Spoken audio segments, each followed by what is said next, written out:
And you too. Take care. Tony Donahue of the Tony D podcast picks Denny Hamlin. Melissa, our social media director, is keeping track of our winners for tomorrow's Daytona 500. So it's time for you, Steve. Give it up. Your official pick. Now, you get bragging rights, and you know, you got to bring your A game on this. But who is your official pick for the Daytona 500 2020? I think as long as he can stay out of the wrecks, Brad Keselowski has always shown himself to be a very strong super speedway racer, and he pulled a lot of these super speedway races out of his hat. He seems to be a good blocker. After they got their car fixed up, it seems like it's a fast car. So I'm going to pick Brad Keselowski going in to win the Daytona 500 tomorrow. Well, fantastic. And, you know, I know you're a baseball fan like myself. You're a Nationals fan. I'm a Cardinals fan, and I know you got a lot going on with the racing. But did you get a chance to listen to the Astros quasi-apology? And if so, do you think it was good enough, or do you just think, you know, you do with your kids, go tell your brother and sister you're sorry, and they're like, oh, I'm sorry. And they don't really mean it. They're just doing it because they're going through the motions. What are your thoughts on the Astros and their what I call a pathetic performance of an apology? I caught a couple like highlight clips onto it, so I didn't get the whole deal that they had rolled out there. But it's kind of you're right. It's kind of like going through the motions. Yeah, I'm sorry, and just kind of move on. So. You're a dad. You know how that goes, right? Yeah. Look, I said I'm sorry. It's all better now. Yeah. That's right. All right. Hey, I enjoy the sunshine because it was bitter cold here in Indianapolis yesterday, like 3 degrees, 10 degrees. I think it's going to get up into the 30s today, so it's a heat wave. So enjoy the sunshine and soak up some of it and send some of it our way, if you don't mind, while you're down there in Daytona. Well, I don't think I'm going to leave. I think I'll just stay down here and not go back. There you go. They're a permanent spot. All right, Steve, we'll talk with you soon, buddy. Enjoy the race. Okay, thanks a lot. Thank you. Steve Wilson of Speedway Digest. Make sure you go on our poll on Twitter and vote. Was this apology by the Houston Astros good enough, or does more need to be done? So far, 100% of those that have voted have said more needs to be done. So we'll get into that. Thank you, Tony Donahue of Tony D Podcast, joining us. Our official picks so far: Denny Hamlin, Matthew Embury, Denny Hamlin, Tony Donahue, Brad Keselowski, Steve Wilson, myself, wait for it, drum roll, Chase Elliott wins his first Daytona 500, and Melissa will get her pick up, and then we'll do some bragging rights after the race tomorrow to see who gets the kudos. If any of us, it may not be any of us, because we know that there's going to be calamity for sure. My name's Tom Marquis, El Presidente. We'll be back right after this with back right after this with more talk about the Astros, the XFL, and just, well, we're going to BS about sports with Mo for the BS Sports Show. We'll be right back right here on the Balance Radio Network.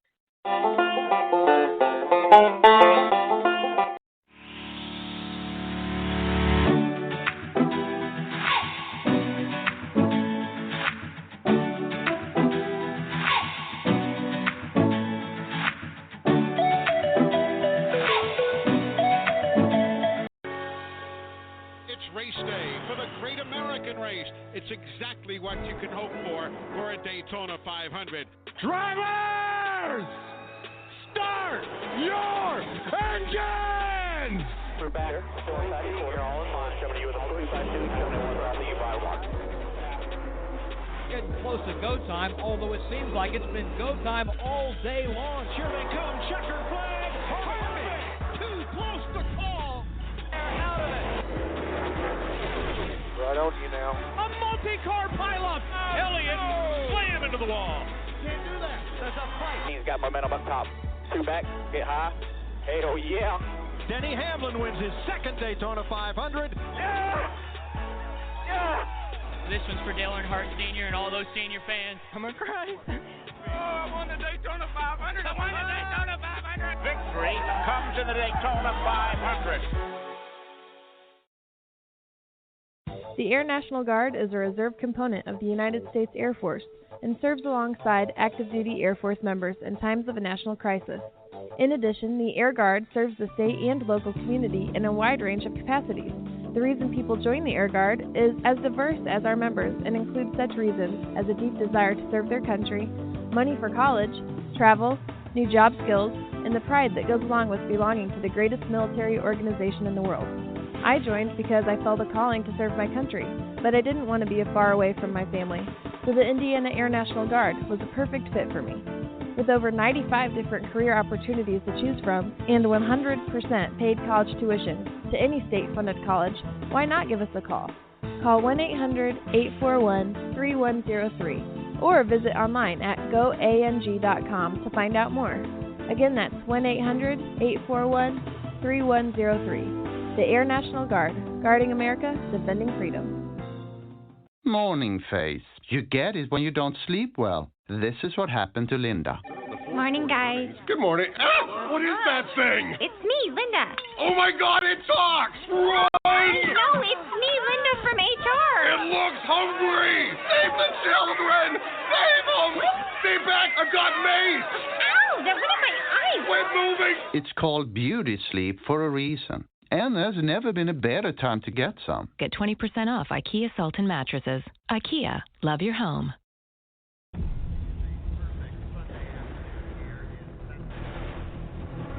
The Great American Race. You don't get a name like that by chance. No, that's something you earn. Because this isn't just another race. It's a run at history.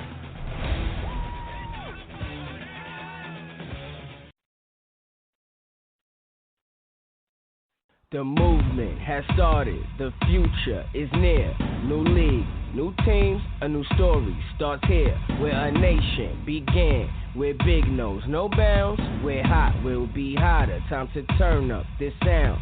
Where glamour meets grit, where empires are grown. Where great things launch, and the game returns home. 8 hungry cities, one less of the same. We're doing it different, reimagining the game. This is Dallas, Tampa, St. Louis, NYC. It's Seattle, Houston, LA, and DC. It's happening, get ready. Time to scream, time to yell. This is football reborn. This is the XFL.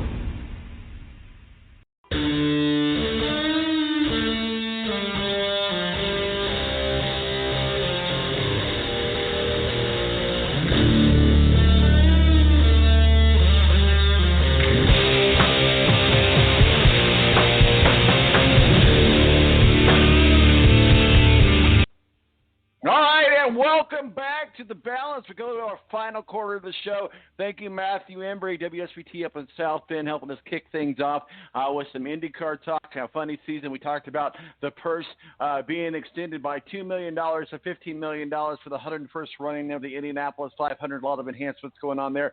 And we think by process of elimination, we have figured out where James Hinchcliffe will end up at, and that's Andretti. That's an official, no official announcements, just by process of elimination and using my brain, which is very dangerous to do. And then we talked a little bit, and we're getting into more about this in just a moment here with Mo, who's standing by with us, about this Astros, what I think was a pathetic apology. And we got a poll up on Twitter. Go up there and vote. Was it sufficient, or does more need to be done? So we're going to get into more of that. So we had more conversation, played a little bit of the press conference of the Astros on that. And then in the last half hour, we've been talking about the granddaddy of them all, the Daytona 500. Steve Wilson of Speedway Digest was live. And Daytona gave us a call. Also, Tony Donahue with Tony D Podcast. We got our picks are in. I'm going with Chase Elliott. Brad Closkey's with Steve Wilson. Denny Hamlin, both Matt and Tony, and we'll get Mo's pick here in just a minute. But joining us now is Mo from the BS Sports Show. Mo, how is you, sir?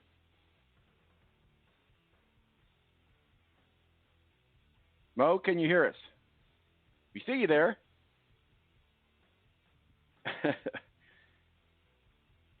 Well, Mo. Hello? Okay, we got you now. You there? Were you on mute or what? Tom, sometimes it happens like that, but I'm happy to be with you. Hey, man, it's all good. Before we move forward to anything else, who's your pick for the Daytona 500? In his last year, and I had a debate with a couple of Dale Earnhardt, the senior candidate today, the greatest racer to ever live, Jimmy Johnson. So Jimmy Johnson's your pick? Well, that's really the only guy I know. So, yes, I'm going to that's really the only Go with the guy you know, man. Go with the guy you know. Well, we won't talk too much NASCAR with you. Let's kind of begin the round-the-clock conversation with you. Well, let's pick up this conversation with the Houston Astros as we're kicking off spring training. The Houston Astros had their press conference and kind of did the quasi, what I think, a pathetic apology. We've kind of equated it to, as a parent, you're telling your kid, now go apologize to your brother or go apologize to your sister. Okay, I'm sorry. They're doing it. They're going through the motions. No players got any type of reprimand. I mean, come on. They're adults. They don't need supervision. And just because the MLB did not enforce punishment, I think the Astros could have done a little bit more. I know they fired their leadership, but that just tells me that managers and coaches are expendable. Players are not. What are your thoughts as we saw that pathetic apology, if you will, unfold in Houston Astros spring training camp this year? Well, I will harken back to the days of the 1980s to one of my heroes, Bobby the Brain Heenan, who said, "Win if you can, lose if you must, but always cheat." Now, it's here's the thing: if you're the onus of this, to me, falls on Major League Baseball. If they decided not to come down on the players with suspension, okay, that was their decision. But if you're the Houston Astros at this point, you are World Series champions. You don't want to have that taken away from you. So if you're the players, why open yourself up to saying anything in an apology that could open you up to maybe a harder look or another investigation? So if I'm a player for the Houston Astros at this point, or the MVP of that year, Jose Altuve, I'm not saying a word because nothing happened to me, no suspensions, no punishment. If I'm one of the Astros, I'm not saying a word. I'm not apologizing. I'm not saying anything because I don't want somebody to come looking at me, or worse yet, remember when, with the steroids, when Congress came sniffing around Major League Baseball. So I understand people are pissed that the Astros and Britton McLean, their owner, didn't come out and give a better apology. But if you're a player who didn't get caught up in this and didn't get suspended and didn't get in trouble, why do anything to incriminate yourself? So at this point, if I'm an Astros player, Tom, I'm not saying anything. Not a word to nobody. I'm not apologizing. I'm not saying anything because I'm not looking to get myself in trouble at this point when I've slid through this scot-free. It's a valid point, and I started this conversation in our second segment. I've been around baseball my whole life. I love baseball; it's my favorite sport. Go Cardinals! But you kind of know, you're kind of taught from a young age that signal stealing is just part of the game. It's baked in the cake, if you will. And we remember as kids, as we played baseball, standing on second base and being able to try to figure out the signals. And of course, we were all just kids at that point. But it doesn't change when they get up to the major league level. That second base view is a perfect view for the signals. There's a reason the batters never look down. It's the integrity of the game. And there's a reason that they go out to the mound, they cover their faces with their gloves, and because they know that people steal these signals. I think where the Astros went wrong, they brought 2020 modern technology with video, sound, buzzers, and banging on the trash can, man. Bang on the trash can. Bang on my drum all day. What's that?